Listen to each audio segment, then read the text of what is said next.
we got to see, you have to do risk versus reward. You have to weigh out the benefit of the risk versus the benefit of the reward, and that's generally not something we would want to do.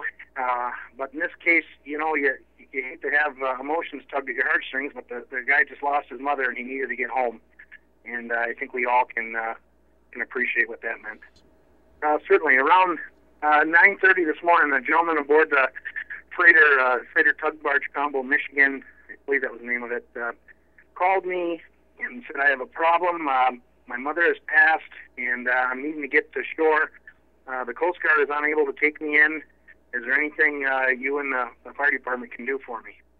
And I said, I'm going to have to check with the chief of the department, since I'm only the assistant chief, and we got to see, you have to do risk versus reward. You have to weigh out the benefit of the risk versus the benefit of the reward, and that's generally not something we would want to do. But in this case, you hate to have emotions tug at your heartstrings, but the guy just lost his mother and he needed to get home, and I think we all can appreciate what that meant. So tell me the challenges of how far did you have to go, and what were the challenges that you faced to get out to the ship? He was approximately 1.5 miles offshore, and we had to, of course, don all of our gear, ice rescue gear, the encapsulated suits, etc., ropes, and the associated precautionary equipment. And we walked out to the vessel, made contact with them, of course. Two of our guys walked out to the vessel with two more of our guys walking about 50 feet behind them.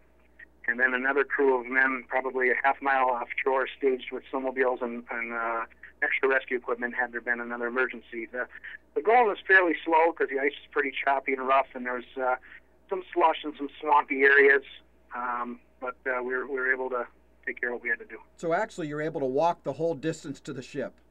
Correct. So what was the danger? I mean, what's the danger in doing that? Well, anytime you go out on the Great Lakes, there's an inherent risk. As I've often said, it's not a mill pond. That's the big lake, and it moves, and conditions can change rapidly, and you don't want to have to go. Now, this was not on our the chartered area where we usually pass. This was out in the shipping channel, so you try to stay away from that area. So, the danger is falling through the ice, of course. So, how appreciative was the gentleman? He was quite appreciative. I don't want to delve into his personal history, of course, but his sister is gravely ill as well, and she was taking care of the mother, and the mother had just passed, and we can all put ourselves in his shoes. He's 1.5 miles offshore and needed to get home to his family and couldn't do it, and he was pretty bound and determined just to get home, and we got him up to the airport where he was flown to Sheboygan, and a friend picked him up and took him to his home port of Rogers City.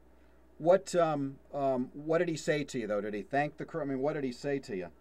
Yeah, he was quite appreciative, and he thanked the guys that were helping him, and of course we made small talk. It's a perfect stranger who's just lost his mother. It's kind of hard to come up with the right thing to say. And turns out we knew some of the same people, him being from northern Michigan, so we made small talk and wished him well and put him on a snowmobile and got him home. How does that make your guys feel that you did something? You guys are always, that's what you do. You help people and risk your lives. But how did everybody feel after this?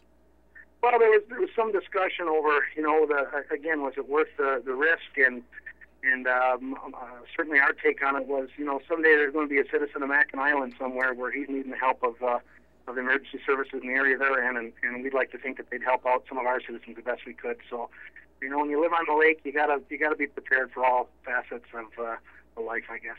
Okay.